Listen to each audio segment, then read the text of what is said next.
سنیوں کے گھر سے آیا ہوا گوشت رکھا تھا، اس میں بدعقیدہ کے یہاں کا بھی آ کر مکس ہو گیا، جی تو اب اس گوشت کا کھانا پکانا کیسا؟ دنیا کی چیزیں جتنی بھی جہاں چاہے آدمی خرید کر کھا سکتا ہے، لیکن جب گوشت کھانے کی باری آئے گی تو اس کو خود دیکھنا پڑے گا کہ ذبیحہ ہے کیسا۔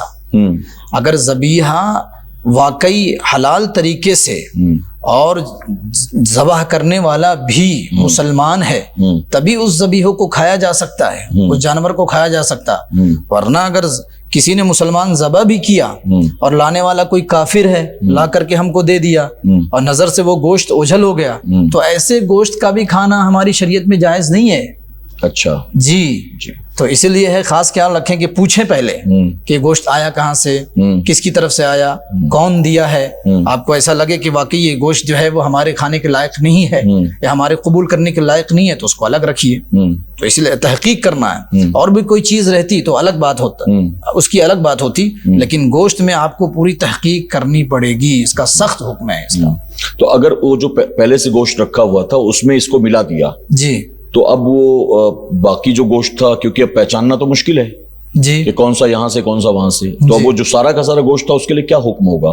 ایسا بد مذہب جس کی بد مذہبی حد کفر کو پہنچی ہے اور اس نے گوشت لا کے دیا اور اس نے قربانی کرایا تو یہ سارے گوشت جو ہے وہ نہیں کھا سکتے۔ اچھا، میں لوگوں کو حضرت یہ مشورہ دیتا ہوں کہ مان لیجیے آپ ایسی جگہ پر رہتے ہیں جہاں آس پاس رہتے ہیں بہت سارے بدعقیدہ، جی 2-4 سنی گھر ہیں، تو آتے جاتے ملاقات ہوتی رہتی ہے، مجبوراً دعا سلام نہیں بھی ہے، شادی بیاہ میں آنا جانا نہیں بھی ہے، نیچے کمپاؤنڈ میں مل گئے، چال میں مل گئے، لفٹ میں مل گئے، راستے میں دروازے پر مل گئے، مسجد میں مل گئے، اس طرح سے ملاقات ہوتی ہے، آمنا سامنا ہو جاتا ہے۔ تو اگر مان لیجئے ایک بدعقیدہ نے میرے گھر گوشت بھیجا اور میرے یہاں بھی قربانی ہوئی ہے، میں اپنے یہاں کی قربانی کا گوشت کسی دوسرے بدعقیدہ کو نہ دوں، جو یہاں سے آیا تھا میں نے یہ گوشت وہاں بھجوا دیا، جو وہاں سے آیا تھا وہ گوشت میں نے وہاں بھجوا دیا، یا دروازے پہ کوئی مانگنے کے لیے آ گیا، مثلا جھاڑو والے ہوتے ہیں، غیر مسلم حضرات ہوتے ہیں، اور میں نے یہ گوشت ان کو دے دیا، تو یہ صورت درست ہوگی؟ دیکھیے لین دین کا جو معاملہ ہے نا، آپس میں تعلقات قائم کرنا، تو یہی درست نہیں ہے نا، سب سے پہلے لینا ہی نہیں ہے۔ اچھا، اور کسی وجہ سے اگر کوئی لے لیا کہ بڑا فتنہ ہو جائے گا اور یہ ایسا ہو جائے گا، تو ہماری جو ہے شریعت جو حکم دیتی ہے اسی اعتبار سے عمل کرنا ہے۔ جی، لیکن پھر بھی جیسے مثال کے طور پہ گھر میں ذمہ دار نہیں ہے، بچے ہیں، بچوں نے لے کر رکھ لیا، بعد میں معلوم پڑا کہ فلانے صاحب کی طرف سے یہ گوشت آیا ہے، تو اب اس گوشت کو وہ خود نہیں کھا سکتا، جی، تو چاہے تو غیر مسلموں میں دے دے لیکن اس کو خود تناول نہیں کر سکتے۔ اچھا جی اچھا، گھر میں چند افراد ہیں، قربانی واجب کسی پر بھی نہیں ہے، لیکن سب جگہ قربانی ہو رہی ہے تو وہ بھی کرنا چاہتے ہیں، اچھا، تو ایسی صورت میں گھر میں جتنے لوگ ہیں ان میں سے کس کی طرف سے قربانی کی جائے؟ اگر واقعی کوئی بھی مالک نصاب نہیں ہے جی، تو جس کو بھی چاہیں، جس کا نام لینا چاہیں اس کے نام سے قربانی ہو جائے گی، لیکن یہ قربانی نفلی ہوگی۔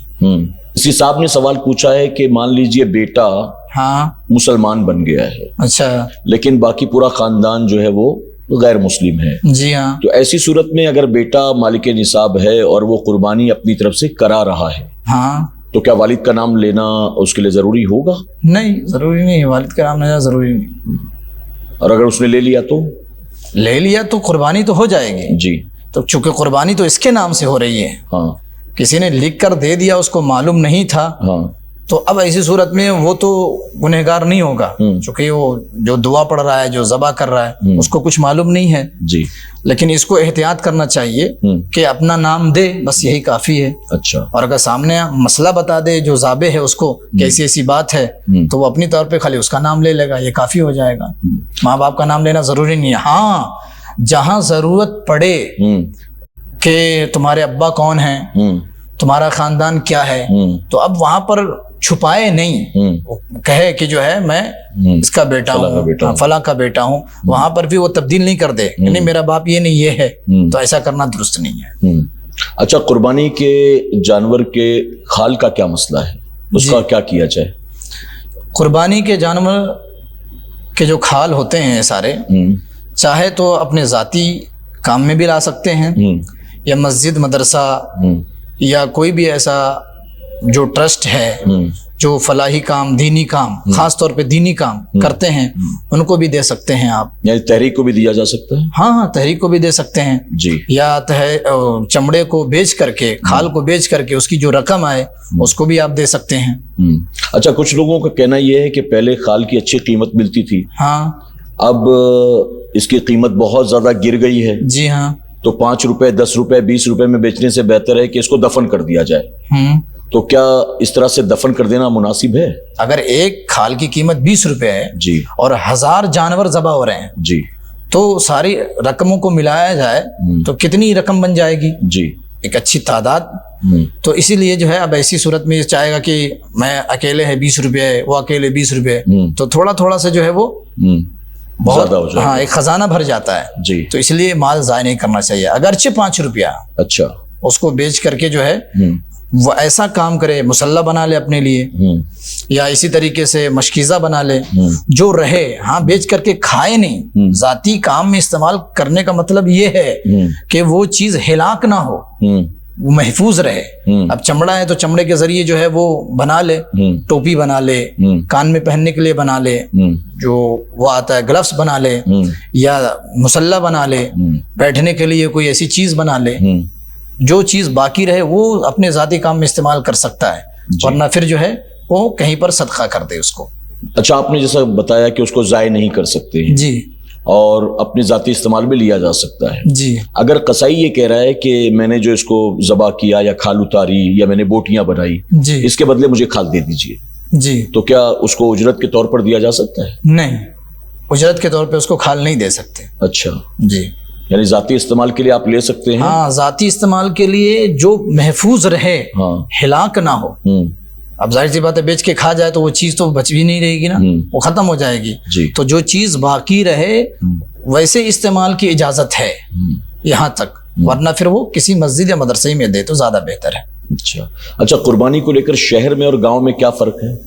جی, قربانی کے لیے جہاں پر جماعت مستحبہ قائم ہوتی ہے یا عید کی نماز جہاں پر ہوتی ہے, جیسے عید الاضحیٰ کی نماز ہوگی, جی, تو عید الاضحیٰ کی نماز کے بعد ہی قربانی کی جائے. شہر میں یہ ضروری ہے. اگر کسی نے عید الاضحیٰ کی نماز سے پہلے ہی قربانی کر لیا تو اس کی قربانی نہیں ہوگی. اور گاؤں وغیرہ میں اگر عید الاضحیٰ سے پہلے کسی نے قربانی کر لی نماز سے پہلے تو وہ قربانی ہو جائے گی, اس لیے کہ گاؤں میں نماز عید الاضحیٰ کی ضروری نہیں ہے. جو شرائط پائے نہیں جا رہے ہیں جس کی وجہ سے ان پر نماز پڑھنا یہ ضروری نہیں ہے, وہاں جماعت قائم نہیں کرتے ہیں لوگ. لیکن جہاں پر ایسا ہو رہا ہو, ایک زمانے سے اس طریقے سے سلسلہ چلا آ رہا ہو, اور واقعی جو شرائط ہیں نماز عید کی اور اسی طرح جمعہ کی وہ وہاں پائے نہیں جا رہے, اور پھر وہاں کے لوگ اس طرح کر رہے ہیں کہ نماز عید سے پہلے قربانی کر لی تو وہی حکم ہوگا, ان کی ہو جائے گی. لیکن مثال کے طور پہ کچھ لوگ ایسے ہیں جو بامبے میں رہتے ہیں اور قربانی گاؤں میں کرانا چاہتے ہیں, تو گاؤں میں جو ہے وہ عید الاضحیٰ کی نماز ہے ہی نہیں. تو اگر نماز سے پہلے ان کی قربانی گاؤں میں اگر ہو جاتی ہے تب تو درست ہے, لیکن یہاں رہ کر کے شہر میں ایسا کرا لے تو یہ درست نہیں ہے.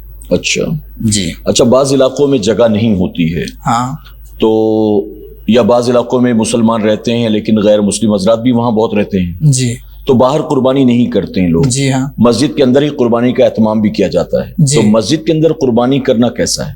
دیکھیے مسجد کا احاطہ ہوگا, ہاں, اصل مسجد میں قربانی نہیں کرنا ہے. اچھا, جی, ایک ہوتا نا کہ جس کو ہم کہتے ہیں کہ یہ حرم خارج ہے, مسجد, ہاں, ہاں, ایک اصل مسجد ہے, ایک خارج مسجد ہے. ہاں, تو وہاں وضو خانے کی جگہ ہے یا اس کے قریب میں جو جگہ بنی ہوتی ہے دوسری چیزوں کے لوگ استعمال کرتے ہیں, تو ادھر الگ حکم ہوگا, ادھر کر سکتے ہیں, لیکن اصل مسجد میں نہیں کر سکتے. اس لیے کہ اصل مسجد میں وضو کا جو پانی کا جو قطرہ ہوتا ہے اس کو ٹپکا نہیں سکتے آپ, یہ گناہ کا کام ہے. جی, تو پھر جو ہے یہ خون ہے, پھر اس کے ساتھ ساتھ جو بھی رطوبت نکلے گی اور گندگی پھیلے گی, تو اس طریقے سے ہرگز قربانی مسجد کے اندر نہیں کر سکتے. اچھا, جانور کو ذبح کرنے کا شرعی طریقہ کیا ہے؟ جی, اس کا صحیح طریقہ یہ ہے کہ سب سے پہلے جو جانور ذبح کر رہا ہے وہ نیک آدمی ہو, اور پھر نیک کے ساتھ ساتھ اہل سنت والجماعت سے قائم رکھتا، اہل سنت والجماعت سے ہو، پھر تیز چھری لے، بالکل تیز چھری ہو، اور پھر جانور کو اس طرح لٹائے، بائیں پہلو پہ اس کو لٹائے کہ اس کا منہ قبلے کی طرف ہو، اچھا، اور اپنا داہنا پیر اس کے پہلو پہ رکھ دے، اور پھر دعا پڑھ کر کے جو ہے ذبح کرے۔ دعا کس وقت پڑھے؟ ذبح کرتے وقت پڑھے۔ جی، ایسا نہیں کہ دعا پڑھ لیا پھر درمیان میں کلام کر رہا ہے، بات چیت کر رہا ہے کہ ٹھیک ہے۔ بہت سارے ایسے لوگ ہوتے ہیں دعا پڑھ لیے، اب کہتے ہیں ذرا جانور کی ٹانگ ذرا سیدھی کرنا، یہ ذرا اور ادھر کرنا، یہ رسی پکڑ کے ادھر کھینچنا، اس طریقے سے نہیں ہے۔ آپ دعا پڑھیں، فوراً ذبح کیجیے۔ اچھا جی، اور خوب خیال رکھتے ہوئے کہ جتنی رگوں کا کاٹنا ہے اتنی پوری رگیں کٹنی چاہیے۔ جی، ہاں، اور اگر کوئی رگ چھوٹ جاتی ہے تو ایسے میں جو ہے پھر وہ یہ قربانی درست نہیں ہوگی۔ رگ اگر چھوٹ گئی تو قربانی درست نہیں ہوگی، اس لیے 3 رگوں کا کم سے کم کٹنا یہ لازمی ہے، ضروری ہے۔ جی، تو یہ قربانی کرنے کا صحیح طریقہ۔ جی، اگر مان لیجئے کسی شخص نے انتقال سے پہلے یہ وصیت کی تھی جی، کہ میری طرف سے قربانی کرتے رہنا، اچھا، تو ایسی صورت میں اولاد جی، اس کے چھوڑے ہوئے مال سے قربانی کریں یا اپنے مال سے قربانی کریں؟ جی، دیکھیے اس کا حکم یہ ہے کہ جیسے انتقال ہوا، اب انتقال کے بعد جو حکم لگتا ہے، جو 4 چیزیں ضروری ہوتی ہیں، کفن دفن ہے، اسی طریقے سے تجہیز و تکفین کا معاملہ ہو جو ہے، اس کے بعد کوئی کسی سے قرض لیا تو قرض کی ادائیگی ہے، پھر جو جائز وصیت ہے، یہ تیسرے نمبر پہ جائز وصیت کی بات آتی ہے، چوتھے نمبر پہ وراثت تقسیم ہوتی ہے۔ تو اب قربانی کی جو اس نے وصیت کی ہے تو اسی کے مال سے قربانی کرے، جی، اور قربانی کرنے کے بعد اس گوشت کو غریبوں میں تقسیم کر دے۔ اچھا، جی، صدقہ کر دے، چونکہ وصیت والی قربانی ہے یہ، اس کی ذاتی قربانی رہتی واجب والی تو ایسی صورت میں اس کا استعمال خود کر سکتا تھا، لیکن جب وصیت والی قربانی ہے تو اس کو غریبوں میں صدقہ کر دینے کا حکم ہے۔ جی، جب تک یہ مال بٹا نہیں ہے وارثوں میں یہ مال اگر بٹ گیا، ہر کوئی بٹ گیا، یہ اس کا مال اتنا ہو گیا، اس کا حصہ اتنا ہو گیا، بیٹی کا اتنا، بیٹے کا اتنا، ماں کا اتنا، سب اپنا اپنا لے کر کے جو ہے وہ اطمینان ہو گئے، اور ان کی وصیت بھی ہے کہ قربانی کرنا، تو ان کے مال تک قربانی، جب تک کہ مال محفوظ تھا، جب تک کہ قربانی ہو رہی تھی ٹھیک ہے، بعد میں پھر کوئی یہ چاہے اپنی طرف سے کہ میں اپنے والد کی طرف سے میں کروں، تب تو یہ جو ہے یہ نفلی قربانی ہوگی، اور وہ چاہے تو کرے، نہیں چاہے تو نہیں بھی کرے تو کوئی قباحت نہیں،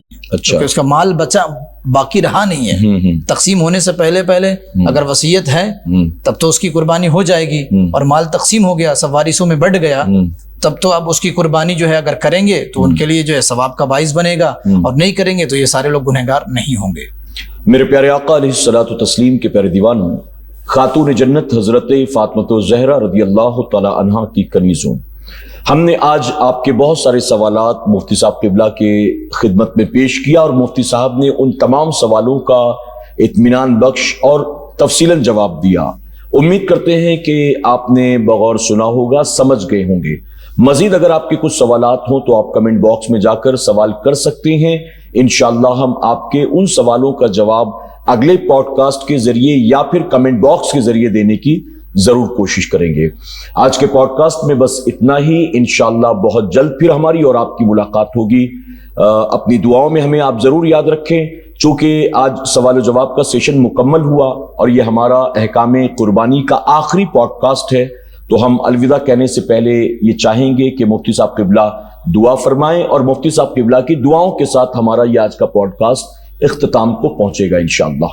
جی حضرت۔ بسم اللہ الرحمن الرحیم، اللہم صلی علی سیدنا و مولانا محمد معدن الجود والکرم مبارک وسلم، صلو علیہ، صلاۃ و سلام علیک یا سیدی یا رسول اللہ صلی اللہ تعالی علیہ وسلم۔ یا اللہ یا رحمان یا رحیم، پروردگار عالم، ہمیں اور تمام مومنین اور مومنات کو قرآن و سنت کے مطابق زندگی گزارنے کی توفیق عطا فرما، آمین۔ اور ہمیں اور ہمارے جتنے بھی مسلمان بھائی دنیا میں بس رہے ہیں، پروردگار عالم سبوں کو ہر طرح کی مصیبتوں سے محفوظ فرما، آمین۔